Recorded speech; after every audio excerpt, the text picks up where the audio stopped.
네, 이제 날씨가 쌀쌀하죠? 겨울이 됐죠, 그죠? 그죠? 네, 전 너무 추워가지고 감기에 잠깐 걸렸었어요. 계속 걸리는 것 같은데 낫다가 다시 걸렸다가 낫다가 지금도 감기 같은데 약간의 감기 잘 안 낫는 좀 그런 것 같습니다. 어, 요새 어떻게 지내세요? 이런 말 하나 요새 친구들은 그런 거 잘 안 물어보죠. 해요? 어떻게 지내? 잘 지내? 나영아 4월밖에 안 남았는데 어때? 뭐, 뭐 그런 질문하면 안 되잖아. 그죠? 어쨌든 뭐 나름의 안부를 묻고 누군가가 궁금하면 걱정도 돼서 연락도 하고 만나면 물어보고 싶은 어떤 것도 물어보고 뭐 친한 사람들끼리는 뭐 이렇게 하면 살잖아요. 또 누굴 만나고 싶고 그러면서 또 그러다가도 내 삶이 바빠서 그냥 그렇게 만나고 좋아하고 알고 싶은 누군가를 그냥 또 잊고 살기도 하고 뭐 그냥 그렇게 사는 것 같아요. 저의 인생을 돌아보니까 아니 인생이 아니라 지금의 삶을 보니까 내가 뭐 하고 있지? 라고 하는데 그냥 굉장히 단순한 삶을 사는 거예요. 이렇게 되게 대단한 삶을 살고 있는 것 같지가 않아서 살짝 그것 때문에 좀 센치해진 적도 있어요. 내가 그래도 뭔가 인생의 각오를 하고 이 삶에 뛰어들었는데 20년이 넘어간 20년이 다 되어가는 이 시점에 내가 하고 있는 지금의 일들을 하나하나 보니까 20년을 이 길에 있는 사람인 것 같지 않은 것들을 하고 있는 것 같은 거예요. 그 약간 슬퍼졌어. 계속 이렇게 사는 게 맞는가 뭐 이런 생각도 하고 뭐 이런 생각을 종종 하는데 여러분들은 어떠세요? 좀 다르죠? 저랑은 좀 다르겠죠. 이제 그러니까 시작하는 것 같은 느낌, 인생의 내 삶을 내가 주도적으로 시작하는 것 같은 그 시기인 것이라고 생각하는 사람들도 있고 이미 내가 내 삶에 대해서 뭔가 중요한 의미를 부여하고 그 삶을 살아가려고 하고 있는 그 과정에 있는 사람도 있고 아니면 혹시 또 모르죠? 그 과정에서 내가 어느 정도 이루었다 그리고 이것을 어떻게 더 확장시킬 것인가 이런 생각도 하는 사람도 있고 아니면 더 나아가서 이것도 저것도 더 초월해가지고 하나님을 향한 그 신앙에 대한 이 고민을 하고 있는 친구들도 있을 거예요. 오늘 말씀이 어려운 건 아닌데 이 말씀을 전달하기가 어려웠어요. 그러니까 어떻게 전달해야 되는가? 관심이 있을까? 나를 따르라. 이거에 과연 관심이 있을까? 그러니까 이 질문에 이렇게 평생을 그 질문을 따라서 살아온 나에게도 이렇게 질문해 보니 아까 말한 것처럼 그냥 평범하게 살아가고 있는 것 같으니까 이 질문에 정말 관심이 있을까라는 생각 때문에 한참 준비하다가 내가 뭐라고 써놨냐면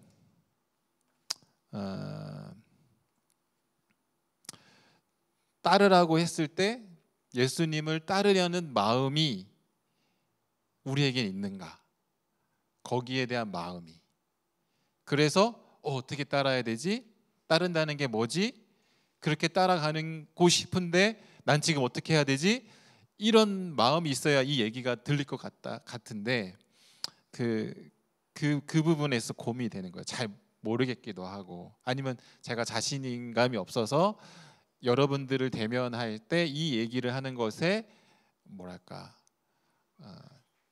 자신감 없는 마음이어서 그런가 고민이 좀 됐어요. 그렇지만 어쨌든 결론을 내고 여러분들하고 이제 이런 이야기 시작하려고 하는데 한번 말씀을 잘 따라와 보세요. 조금 이렇게 잘 생각해 보면 굉장히 우리한테 도전이 되는 말씀입니다. 57절에 보면 길을 가실 때에 어떤 사람이 물었대요. 엄청난 각오를 한 것 같아. 어디로 가시든지 나는 따르리이다. 길 가시는 그분은 예수님이죠. 그 다음에 예수님이 이르시되 이렇게 나오니까 어디로 가시든지 따르겠나이다. 그러니까 엄청난 각오죠. 그죠? 예수님이 뭘 하든, 예수님이 어디를 가든, 예수님이 무슨 일을 당하든, 예수님이 어떤 대단한 뭔가를 하든, 어떤 위험한 어떤 상황에 처하든 나는 따르겠다. 내가 헌신하고 예수님이 하신 말씀에 내가 기꺼이 동의하고 그 길이 어떤 길이라 할지라도 나는 가겠다라는 이런 각오예요. 각오. 자, 한번 여러분들 이런 각오 해본 적 있으세요? 예수님을 따른다는 각오에서. 자, 한번 손을, 나는 이런 각오는 해보긴 해봤다. 해보긴 해봤다. 아니면 이런 막 어디든지 어디로 가시든지, 그러니까 뭘 하든지 이것까지는 아니지만 저 예수님 따르고 싶어요. 이 정도는 해봤다. 네네네네 있습니다. 근데 여러분들은 아마 이런 각오를 대부분 하셨을 겁니다. 어느 정도는. 그리고 그 각오는 진지했을 거예요. 저는 그래서 나의 인생에 있어서 하나님을 향한 그 마음에 각오 같은 내 마음에 내가 먼저 탁 동의가 돼서 각오를 했던 그 시점이 언젠가 생각해 보니 중3 때가 생각났어요. 주님을 내가 열심히 사랑하겠습니다. 이렇게 그 말을 했던 기억이 나요. 뭔 말인지 알고 했는지 모르고 했는지는 잘 기억은 안 나지만 그 고백을 굉장히 열심히 했던 것 같아요. 그 고백을. 여러분들은 어느 정도 각오를 하고 예수님을 따른다고 생각하세요? 그리고 예수님을 따른다는 것에 각오를 가지시나요? 뭐 인생을 걸었다, 내 청춘을 바친다, 내 시간과 노력을 들여서 예수님을 따른다, 아니면 예수님을 따른다는 말을 좀 빼고 내 시간과 노력을 들여서 내 신앙생활을 잘해보겠다, 나의 능력을 들여서 이 신앙생활을 해보겠다, 뭐 이런 거 한번 생각해 본 적 있나요?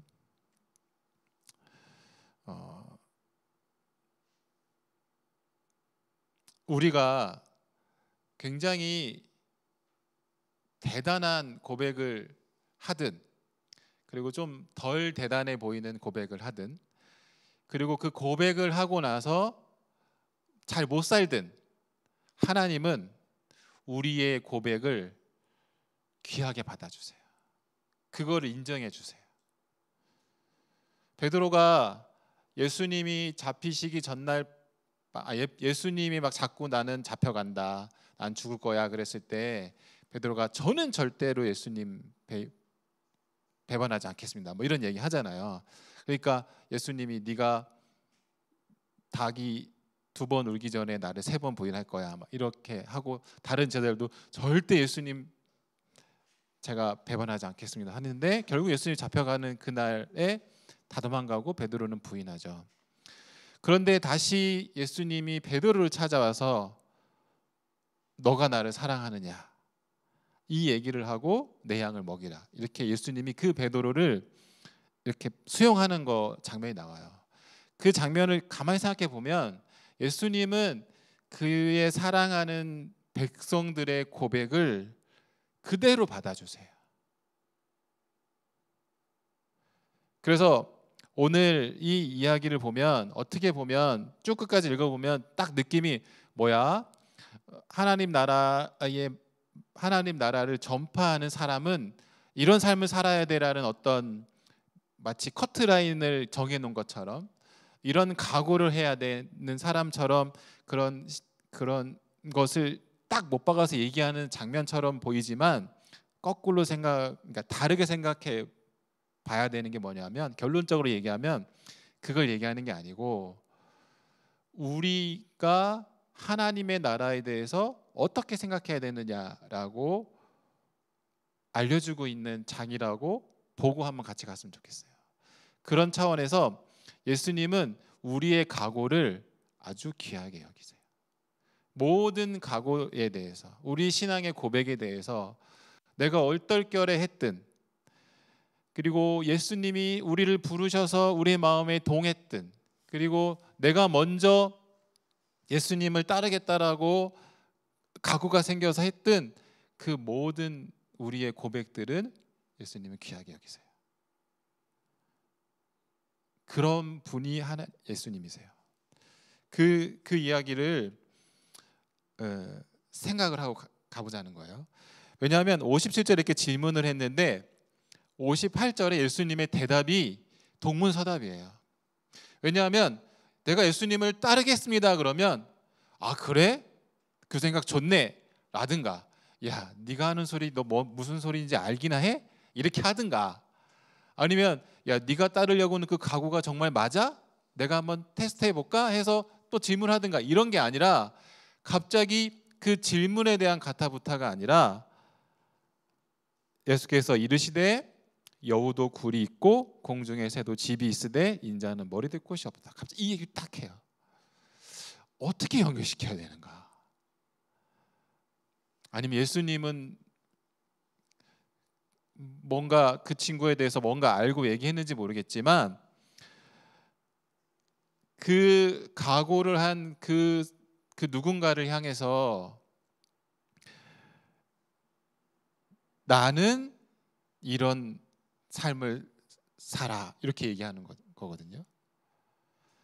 그래서 네 각오도 이렇게 돼야 돼 이렇게 가는 게 아니라 이렇게 집도 없고 평안함도 없고 안정도 보장되지 않고 누군가의 보호도 받지 않고 돌아갈 곳도 없고 기댈 곳도 없는 그런 인생의 여정이 펼쳐지는 그런 인생의 환경이 여전히 노출되어 있는 이 삶에 네가 각오를 해가지고 여기 온 게 너무 귀하다 이렇게 보는 게 더 맞아요. 그 각오를 하고 나중에 막 실망하고 쓰러진다 할지라도 어쨌든 예수님 제가 따르겠습니다 이렇게 한 그 각오가 너무 귀하다 이렇게 보는 겁니다. 예수님이 가고자 하는 그 길은 58절이죠. 근데 재미난 건 처음에는 본인이 예수님 제가 따르겠습니다라는 사람이 나오고 이제 그 다음에 59절은 또 다른 사람이 나옵니다. 그러니까 또 다른 사람에게는 예수님이 나를 따르라 이렇게 얘기해요. 그러니까 거기에 있는 그때는 그 사람이 아마 예라고 대답했겠죠. 예, 제가 가겠는데 나로 먼저 아버지를 장사하게 하소서 이렇게 해요. 장례는 굉장히 중요한 거였어요. 그 당시 문화에서 선한 일이었어요. 최고의 선이었어요. 그러니까 율법이나 그 바리새인들, 그 유대인들에게 전통에 있어서는 누군가가 죽고 그리고 그 죽음을 마지막에 그 죽음을 같이 하는 그것은 너무나 중요한 일이었어요. 그러니까 그거를 하지 말라고 하는 것 같잖아요. 그죠? 그거는 굉장히 그러니까 그 시대의 뭔가를 깨는 거죠. 그 전통에 반발하는 거죠. 뭐 이런 느낌이 들기도 하는데 여기서는 지금 당장 아버지가 죽었거나 이게 아니라 언젠가 다가올 죽음. 아버지든 어머니든 자식이든 부인이든 아니면 친척 누구든 언젠가 다가올 죽음에 대한 이야기인 거예요. 근데 예수님이 거기에 대고 뭐라냐면 죽은 자들로 자기의 죽은 자들을 장사하게 하고 너는 가 하나님 나라를 전파하라. 이 말로만 보면 가지 말라는 거죠. 하나님 나라를 전파하는 그 일에 있어서는 멈춰서는 안 돼. 누가 죽어도 상관없어. 그냥 그 일을 계속해야 돼. 라는 이런 표현 같아요. 죽음은 뭐예요? 그래서 죽음은 뭐 같아요? 여러분 생각할 때 죽음은 뭐예요? 생명이 끝나고 이 세상에 이 세상이 끝나는 거죠. 그러니까 돌아올 수 없는 길을 가는 그 곳이에요. 그러니까 죽음. 그래서 그러면 60절에 죽은 자들로 자기의 죽은 자를 장사하게 하라는 것은 무슨 말인가가 제일 어려웠어요. 죽은 자들로 하여 죽은 자들로 자기의 죽은 자들을 장사하게 하라. 원어를 봐도 똑같거든요. 이 말이. 이 죽은 자가 같은 죽은 자예요.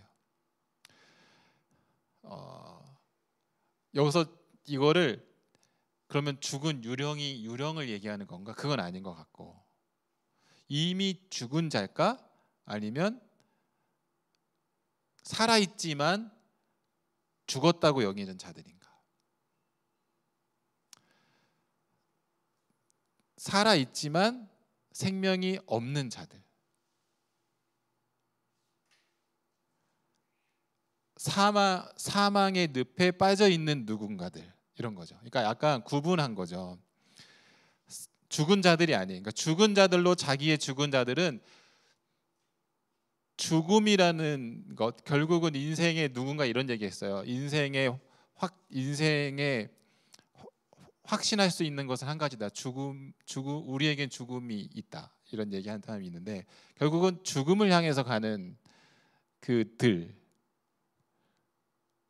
그들끼리, 그리고 생명을 가진 자들은 생명을 가진 자끼리, 이렇게 얘기하시는 거예요. 그러니까 죽은 자들과는 뭐랄까 상종하면 안 돼. 뭐 이런 얘기예요. 어떻게 표현하다 보면 하나님의 나라를 살아가는 사람들은 죽은 자들과 함께 할 수 없어. 이런 얘기죠. 생명을 가진 너희들은 그 생명이 없는 자들과 함께 할 수 없어. 이런 얘기를 하고 있는 거예요. 그리고 또 뭐래요? 이번에는 처음에는 본인이 따르겠다고 했고, 두 번째는 나를 따르라고 불렀고, 세 번째는 본인이 따르겠다고 하는데, 그런데 조건을 걸고, 먼저 따르겠다고 하지만 조건을 걸고 하죠. 내가 따르겠는데 또 다른 사람이 이르되 주여 내가 주를 따르겠나이다마는 나로 먼저 내 가족을 작별하게 하라. 가족은 뭐예요? 가족은 사실은 그러니까 뭐죠? 핏줄은 끊어지지 않는다고 하잖아, 그죠? 평생을 헤어져 살았어도 이게 내 자식이고 나의 아버지라고 하면 그게 다른 거예요. 그래서 절대 끊어지지 않는 그들과의 작별을 하고 오는 거예요. 그들 가족을 잊기 싫어요. 가족하고 함께 가고 싶어요. 이것도 아니고 대단한 뭐랄까 결심을 해서 인사는 하고 오게 해주세요라고 하는 이 말에 예수님이 손에 쟁기를 쥐고 돌아보는 자는 하나님 나라에 합당하지 않는다. 그러니까 그것도 아니다. 가족도 하나님 나라를 전파하는 일에는 가족이 발목을 잡는 것도 아니다. 이런 얘기를 하는 거예요. 자, 그럼 이 얘기만 봐서는 뭐예요? 장례식도 가지 마. 그러니까 죽은 자들이 하는 그 일에 가지 마. 그 다음에 평생 끊어지지 않는 그 핏줄, 그것도 끊어야 돼. 그게 하나님 나라에 합당한 자야. 이렇게 얘기하는 거예요. 여기에 들어가는 사람, 장례식도 잘 안 가고 아예 안 가고, 가족과도 상관없이 내가 하나님 나라의 일을 열심히 하는 사람 사실 없죠. 그러니까 사실은 이 얘기를 하면 너무 큰 얘기를 하는 겁니다. 그리고 생각해 보세요. 딱 이 조건에 맞는 사람, 요 조건만 합당하면 하나님 나라를 전파하는 일에 맞는 사람인가? 가족을 끊고 뭐 죽은 자들이 하는 그 장례식에 가지 않는 것만으로 문제없이 인생을 살아가면서 하나님 나라를 전파하는데 없는가? 사실 그렇지 않죠. 여러 가지 일들이 또 있죠. 그러니까 사실은 여기서 어떤 아까 말한 것처럼 하나님 나라를 전파하는 제자로서의 어떤 헌신에 아주 타협할 수 없고 높은 수준의 헌신을 요구해서 그들로 하여금 결단을 하게 만들고, 그런 사람들이 하나님 나라를 전파하는 자에 딱 맞는 사람이라고 그렇게 막 그레이드를 정하듯이 이렇게 가르치는 게 아니라 하나님 나라에 대해서 알려주는 거예요. 하나님 나라는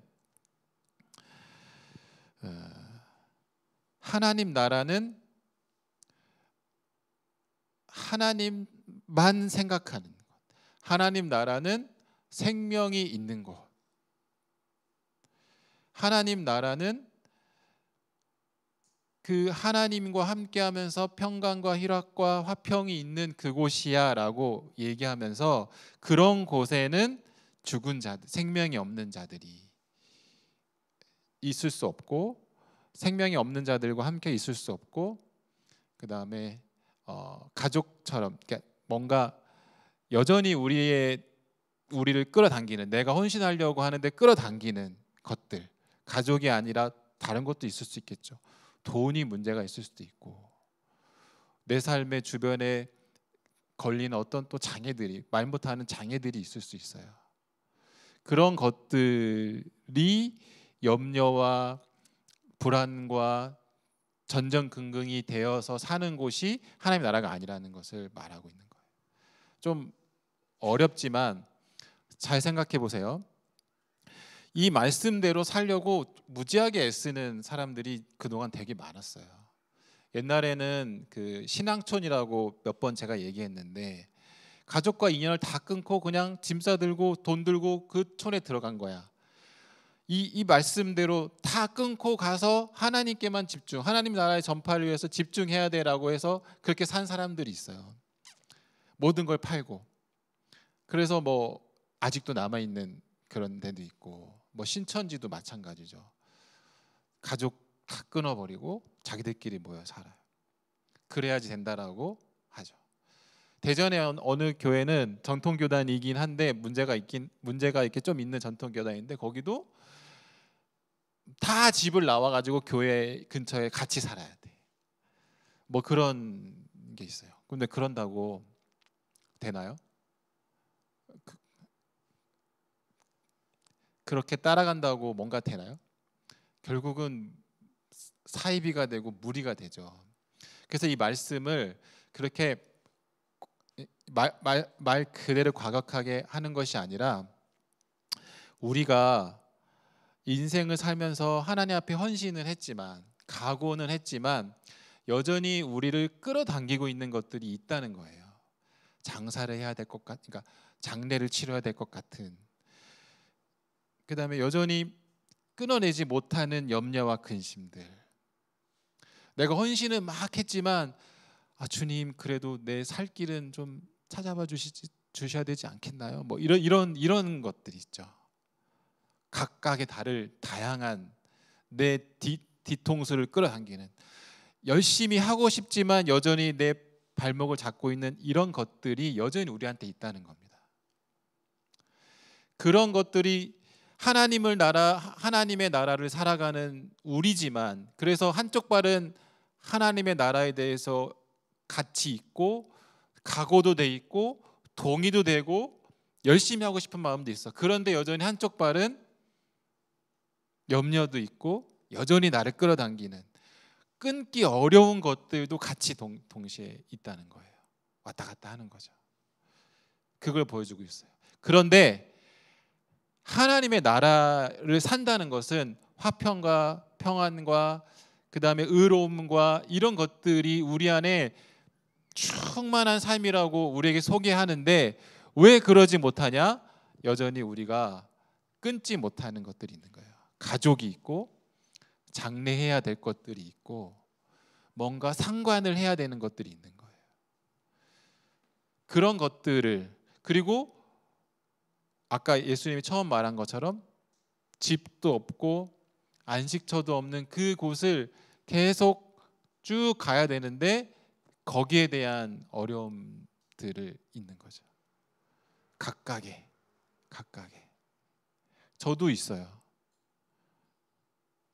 저는 무료까지는 없는 것 같은데, 그래도 여전히 가족이 생기고 막 이러니까 인생을 드렸다라고 말을 하지만, 이쪽 구석에서는 여전히 그 마음의 그 어려움들이 계속 불쑥불쑥 나와서 주님 이거는 해줘야 되지 않나요? 라고 하는 것들이 있어요. 그러니까 걱정과 근심이 되는 거죠. 헤어나오지 못할 것 같은 그런 느낌이 들어요. 근데 또 마음이 확 또 들을 때는 또 하나님 나라에서 그 주시는 그 은혜로 막 살다가도 다시 이렇게 왔다 갔다. 마치 베드로처럼, 제자들처럼 우리도 그렇다는 거죠. 근데 분명한 것은 뭐냐면 저와 여러분들은 이미 생명을 받은 자이고 하나님 나라에 살아가는 하나님의 백성들이에요.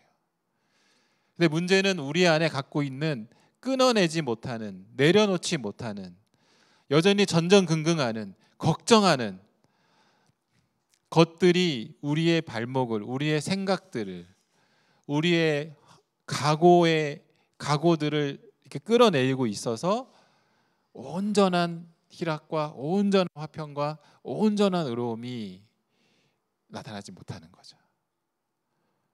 그래서 그것을 버려야 되는 겁니다. 그것을 내려놔야 되는 거죠. 그 전전긍긍함을 내려놔야 돼요. 때로는 탁 풀어내야 돼요.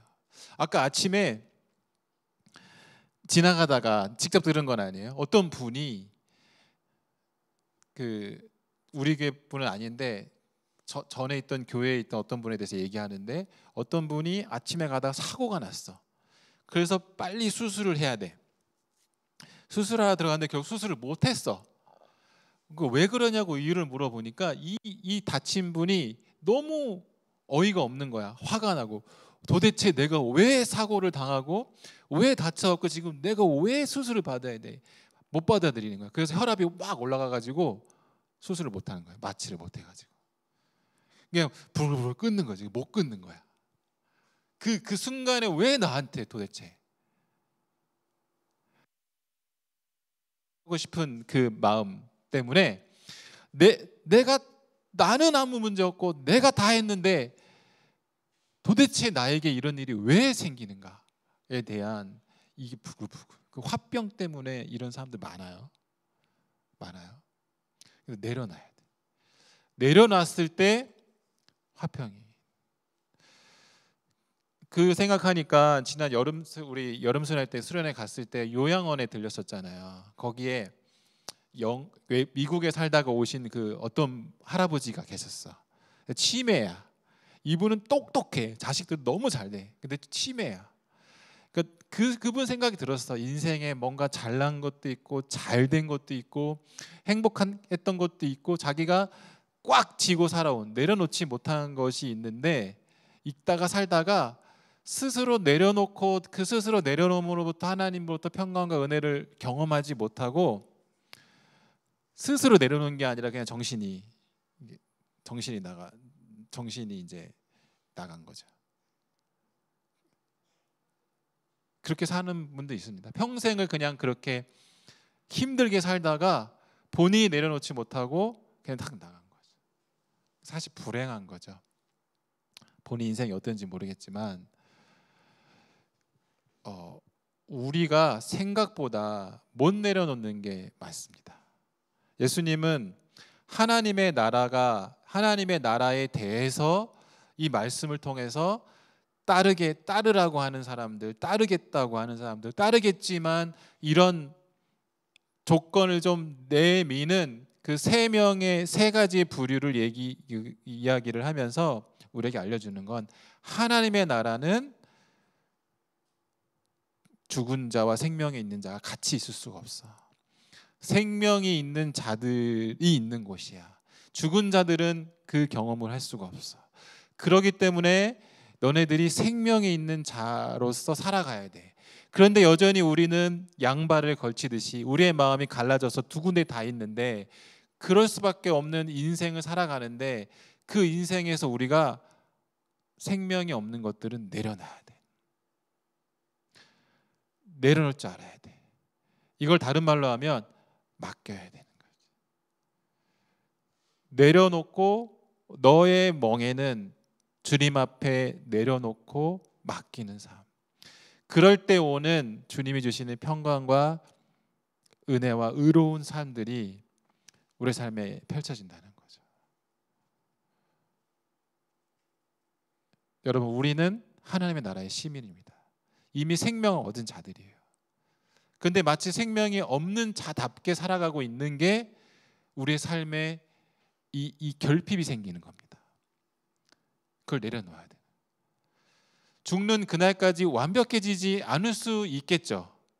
우리는 성화되어져 가는 과정이니까 완벽해지진 않지만 여전히 왔다 갔다 하고 충동적이고 여전히 전전긍긍하는 게 우리 안에 불쑥불쑥 생기고 또 새로운 충격이 오면 그것 때문에 두려워할 수 있겠지만 그때마다 그 상황들을 하나님께 맡기고 주님을 의지하면서 주님, 내가 생명을 얻은 자답게 주님께 맡기고 주님을 의지하고 살아가기 원합니다.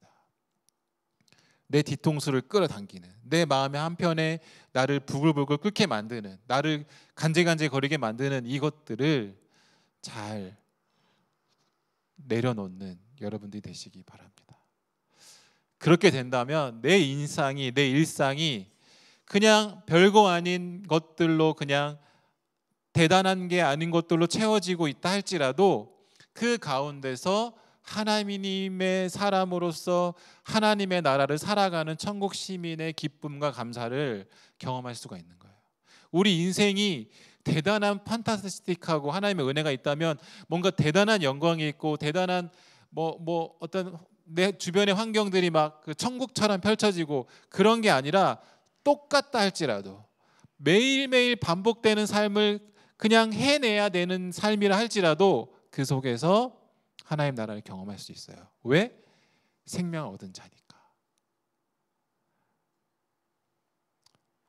그런 삶으로 살아가는 시선계 청년이 됐으면 좋겠다 생각이 듭니다. 인생을 시작하는 시점에 있는 여러분들이라고 생각해요. 저는 가장 중요한 인생의 방향을 잡고 인생의 의미를 찾아가고 그리고 어떤 것들로 내가 평생에 어떤 거를 지고 살아갈 것인가를 막 이것저것 찾고 하는 시기라고 생각해요.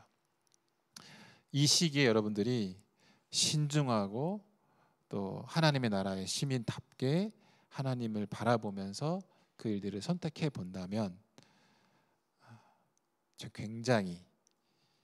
굉장히 좋은 인생들이 여러분들한테 펼쳐지겠다. 여기 말한 것처럼 하나님 나라에 합당한 그 삶이 이루어질 거라고 생각을 합니다.